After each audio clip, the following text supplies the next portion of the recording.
guys, my name is Brandon and today is going to be a little bit different. Let me explain. Over the course of my tricking career, I have been lucky enough to have some amazing tricking instructors.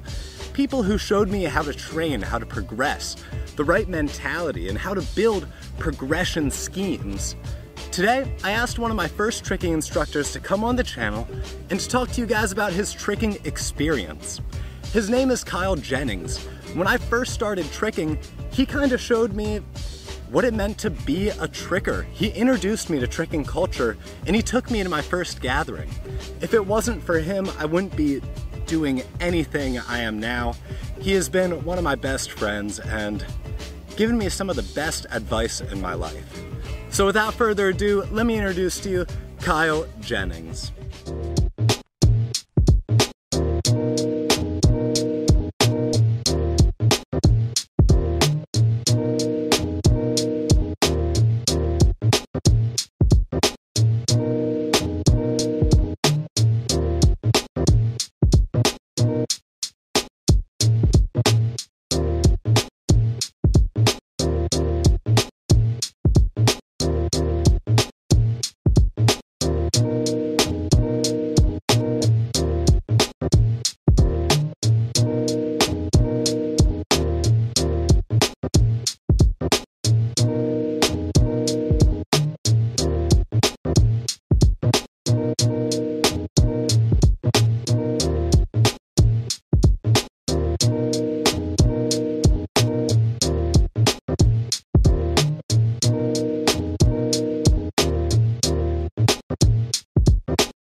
My name is Jennings. I've been doing movement for about 10 years, but tricking specifically for the past 7.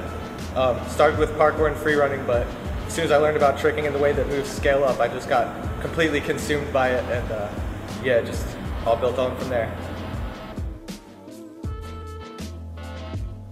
My worst injury, I'd have to say, is probably an injury on my back early on. I think it was about 6 years now. When I first started practicing double twisting, I was very under conditioned, and I would just go into a session and just rip double twists as hard as I could.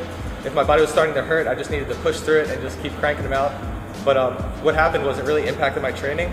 I was only training at about like 80% power every session because I was in so much pain, and I didn't want to like resort to taking a bunch of ibuprofen and stuff like that. So I ended up having to go to physical therapy and taking like about 6 months to really recover from this and be able to train at 100% again. So I would say that that was definitely the most humbling.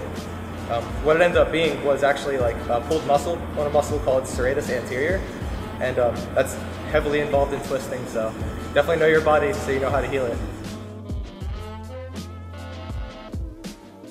I'd have to say my style is short and sweet. Very technical. I don't really do any marathon combos, although I would really like to get into that. For the longest time, I was training on a very small floor, and myself being 6'2", I would find myself having to redirect my combos, 2, 3, 4 times just to get in a lengthy combo. So yeah, I would definitely keep things short. I like to do things that are unexpected. So things that catch the viewer off guard, or maybe just like a play. Like if it has a round kick, I may try to make like a whole theme with round kicks, or who knows, just get creative. Do what other people aren't doing. Probably cart twist. Anything from hands to twisting the feet, like Valdez twist, touchdown rise twist, back handspring twist. Oh, they make me feel just so amazing.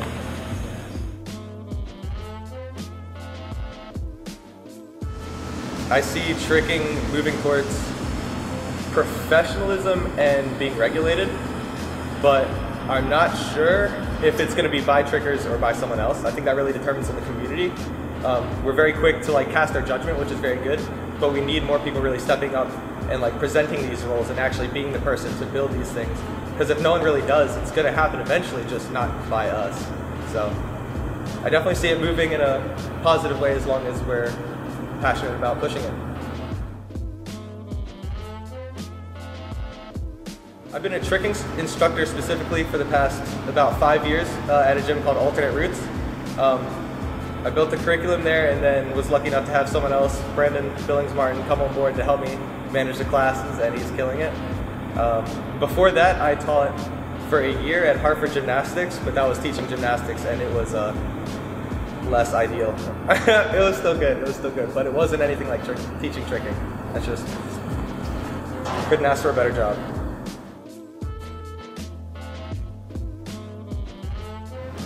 It's definitely taught me to be more careful, but it's also changed the way that I approach tricks, specifically on my offside. Instead of just trying to throw a move on my offside and like expect myself to land it because I already have it on my good side, I'll actually view my offside as like a separate student sometimes. And it's almost like, if he's my student, how would I push him through these progressions in order to get to this?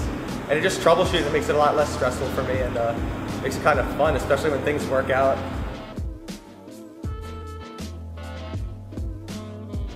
Yeah, I would definitely have to say the energy. Like, just teaching kids, like, if they're good listeners or if they're bad listeners, you're gonna leave the session with less energy for the day. So learning how to manage your energy, know when you're too low, knowing how to reserve, knowing like drills to keep the kids in it that are kind of low reserve for you really helps. Because if you can't train on the side, then it's hard to get good and progress for your students as well.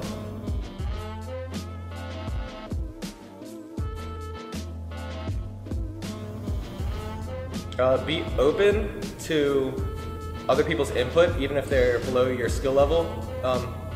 Some people are specialists in other fields, and some people are better at visually breaking down, and some people are better at moving. Just be very open there, and practice all movement. Like, tricking takes from capoeira, breakdancing and stuff, so like open yourself even more to that, you know, dance, handstands, yoga, parkour, whatever it may be. Just the more open you are, the more built you are, the better you're going to be as an athlete.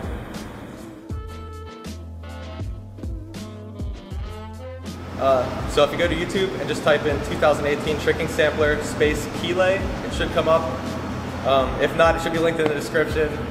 Thanks so much for checking it out.